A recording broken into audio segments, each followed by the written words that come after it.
This is a slide to introduce what I'm going to talk about. I got it from UTS. They make rightly a distinction between waste management and waste avoidance. A lot of time, and it's justified to spend a lot of time now on the waste management because of the crisis with China. But waste avoidance is something we shouldn't forget, and it's where we believe we are operating in almost entirely, purely in the reuse sector. And I would like to share with you some insights on how we do that and the kind of problems we face. This is our organization, the four main objectives. Obviously, the first one is the main one of all, reducing waste from going to landfill, providing goods at a cheap price for groups that can't afford normal pricing, and then the promoting of reuse, educating people and creating jobs. We actually won, and we are quite proud of that, 2 Green Globe Awards in 2016, one for environmental excellence and one as a community leader, with the argument that there should be a debaucher in every community. And that's what we try to do, but we come across some obstacles. This is one of the key services we have. We offer this to currently 17 councils in from north of the bridge till Sutherland Shire and Parramatta, all the coastline. And what it actually is, we collect on behalf of the residents at no cost to the residents from the councils that work with us all their goods that they donate to us. We can collect more than the prime quality goods because we also do internal repair. And we also have, and that's the sort of unique role we can play, is referring to other organizations, because we have this database with currently more than 1,000 organizations that are active in the field of recycling, more downcycling as we like to call it, than upcycling, but still diverted from landfill. And so if we can't accept it, we will help individuals with offering them alternatives to take it somewhere else than to landfill. And that's a bit of a process, but we actually get even good results there because we do surveys, and currently we do 80% of what we can't accept and refer, indeed, land somewhere else than in landfill. So it's quite positive. And based on that, we have had a KPMG came in pro bono to help us and did a review of this service. And based on their findings, councils who have been working with us for the last 3 years have had a return on investment of every dollar they invested in us of $2.65. A big part of this is based on the waste avoidance impact of our programs. And that is estimated by KPMG for what we do, on average $10,000 per council that they have been saving over the last 3 years by working with us. One of the things we obviously do is selling those items. We have now 2 stores, one in Parramatta, one in Marrickville, but we also have an online store that we set up a year ago with support from SS Rock.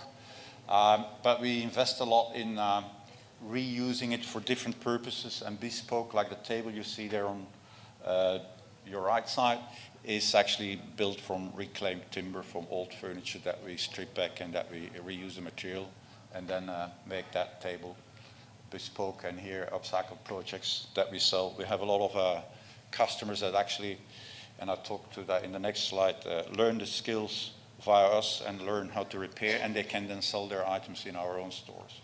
Repair has been and continues to be one of the main things where we can make a difference and can help a lot more people and return a lot more to the community. We are in-house organized to do furniture repair, electronics, and bikes.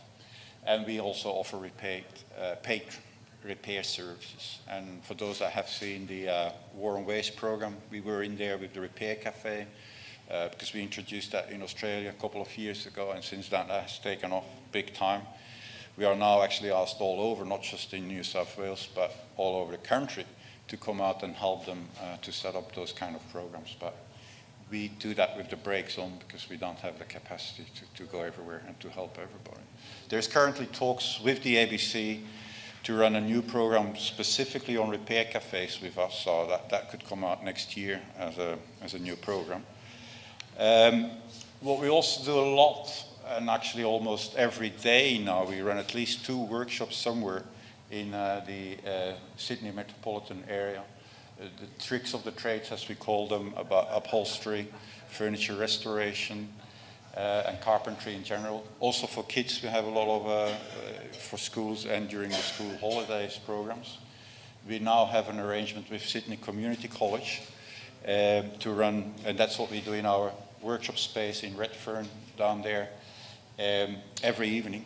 Workshops where we learn people the basic skills of carpentry, but all within the philosophy of using reclaimed timber, and we tell them constantly the story about why you should use recycled rather than new timber. And yeah, it's growing. Every day we have a full house there. We have a program set up, Rent a Bench, because that's in an urban environment like in Sydney, not easy to find space or have the tools. And we have the workshops, we have the benches, we have the tools, and we allow people to come there to use that space. But again, the only condition is it has to be with recycled material. And we have now a men's shed and a women's shed. We just started in Parramatta. Again, there's a lot of interest from people to learn the basic skills. We actually, like I've said before, we run it all with the brakes on because it costs us also money and time to get it organized, but we can't actually keep up with the demand there. A new program we also launched, and actually next week we will have for Australia the first tiny house course, how you build a tiny house.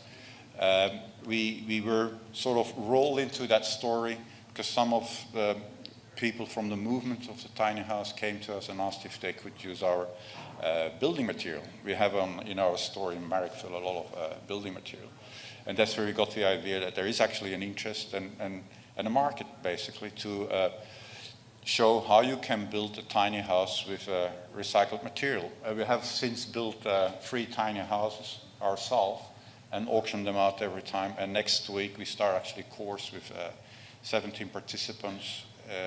We already have a list for the next course. We do that in partnership with Sydney Community College. But again, a lot of interest there to learn how to reuse material and building tiny houses. This is the last of our programs that we have introduced in Australia. We call it a house to home. And it's actually because we get, and I'll come to that later, a surplus of goods donated to us. But at the same time, there is a big need for goods for homeless, for victims of domestic violence, for refugees. And we have set up programs in partnerships with all those organizations that they can actually come to our places and at no cost take the goods they need for their houses for when they move from temporary to permanent homes. We can furnish a full house for $1,000. That includes everything you can think of, from electronic appliances, bedrooms, lounges, for a family with 2 adults and 2 kids. And we will deliver it at their place with our truck. But it still costs us some money. So we have some funding programs in place, and we currently have a crowdfunding campaign that is live for the latest program of this for victims of domestic violence. And with that money, we can then allow people to come in and buy at no cost. But we also have a problem, and that's the one I actually would like to focus on a bit more in the coming slides. The problem is actually that we are offered a lot more than we can process. And this is why I'm always talking in terms of running it with the brakes on, because the opportunities are there, but we just can't process it. If you see in the last 2 years, the goods that have been diverted by us from landfill has gone up year after year with roughly 100%.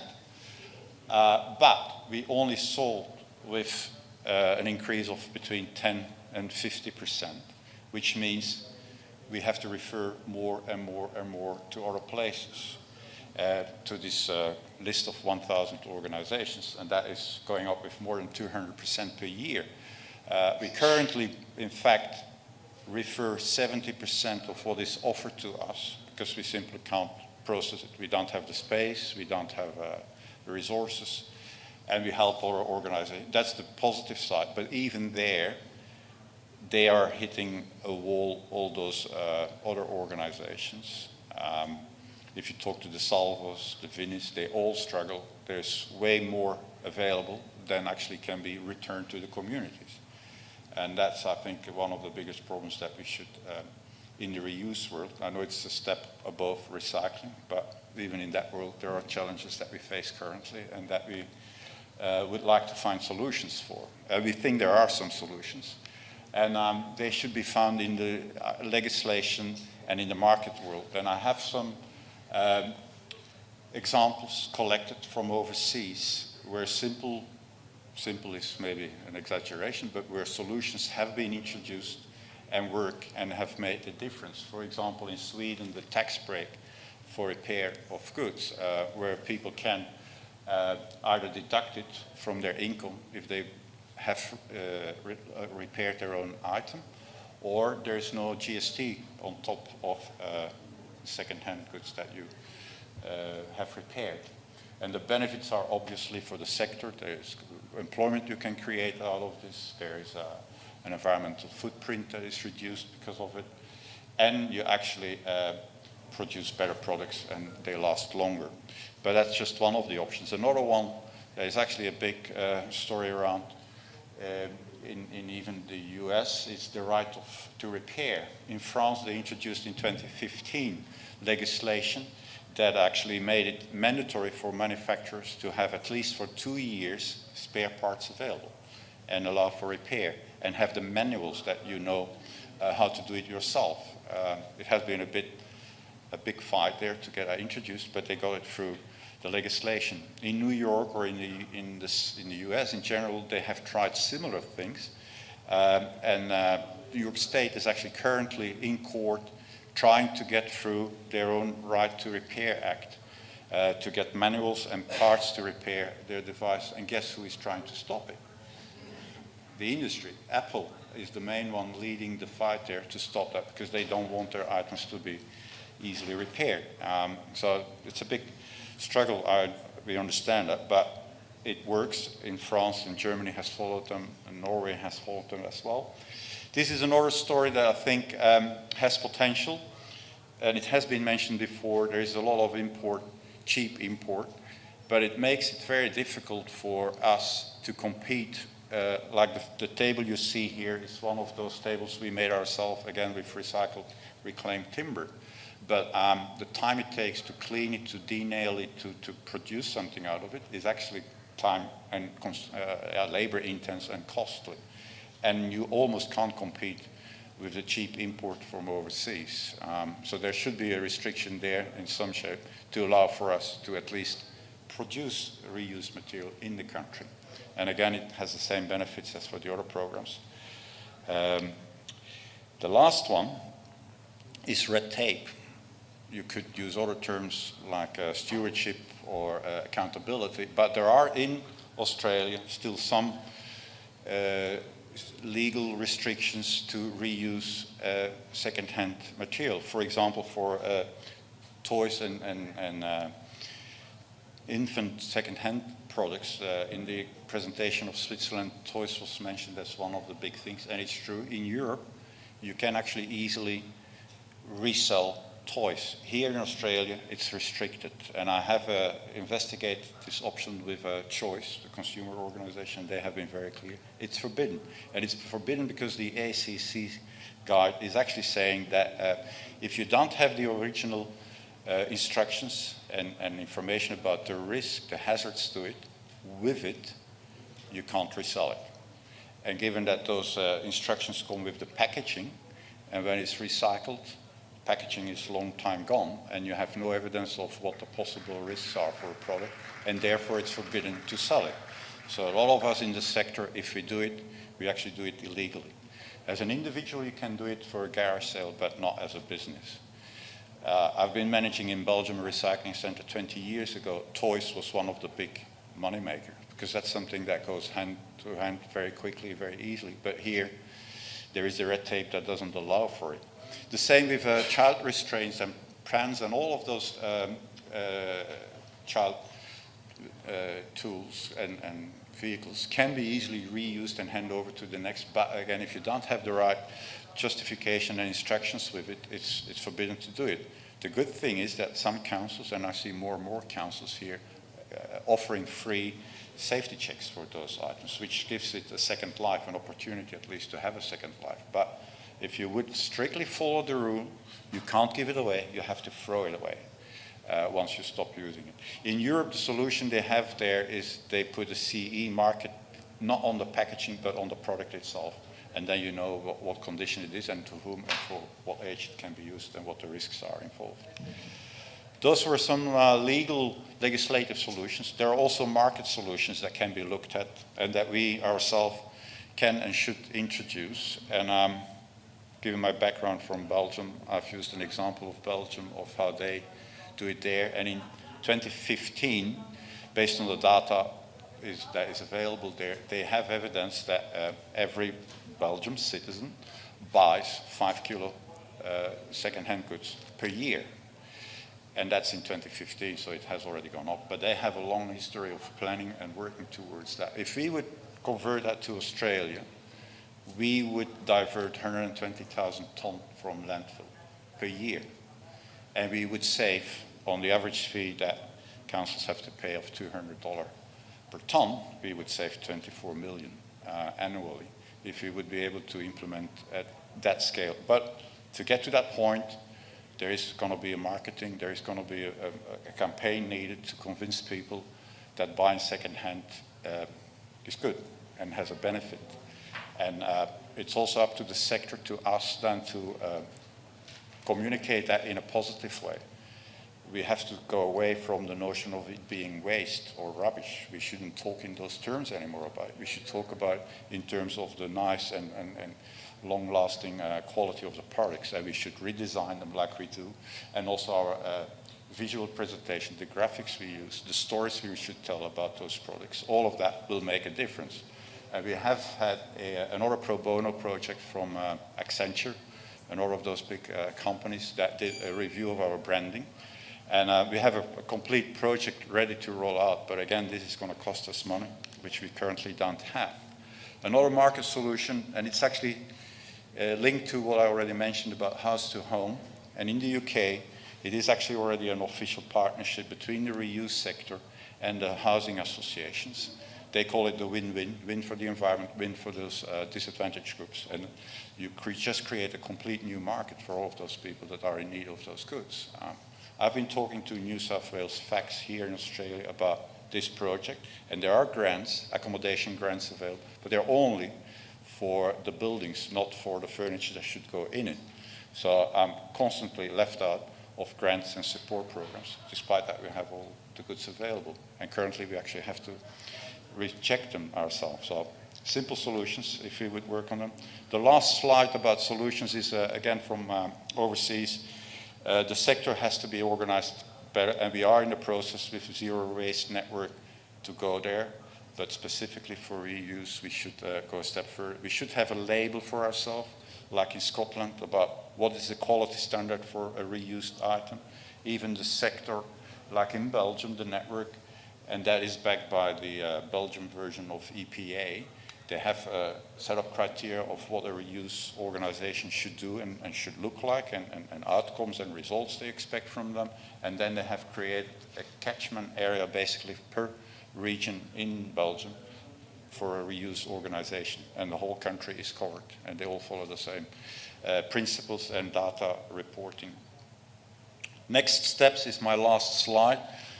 And that is actually changing by the hour, what the next step is going to be for us, because we currently are in negotiations for the short term to extend our collection and rehoming service. This is an annual contract with councils, but we, based on all the information I gave and the KPMG report and the branding we would like to do and the additional storage space we need, we basically have to triple the fee for our service.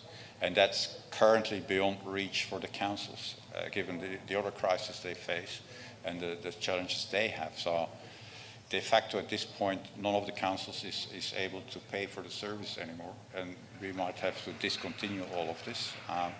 And it would be a sad story, because when we talk here for 3 days about circular economy, getting control of your waste, educating people, promoting reuse, that's what we do. That's where we operate, but it's a struggle currently, and I can't even blame councils for the difficulty because of the reality they have themselves. We still have good relations. We are currently, and that's our main hope, talking to EPA to come on board and to help us, and there is already some initial steps set there to make that happening. So that's actually our last resort to keep the service going, and then we will be able to implement all those upgrades and improvements that are needed to continue with the program. That's the story.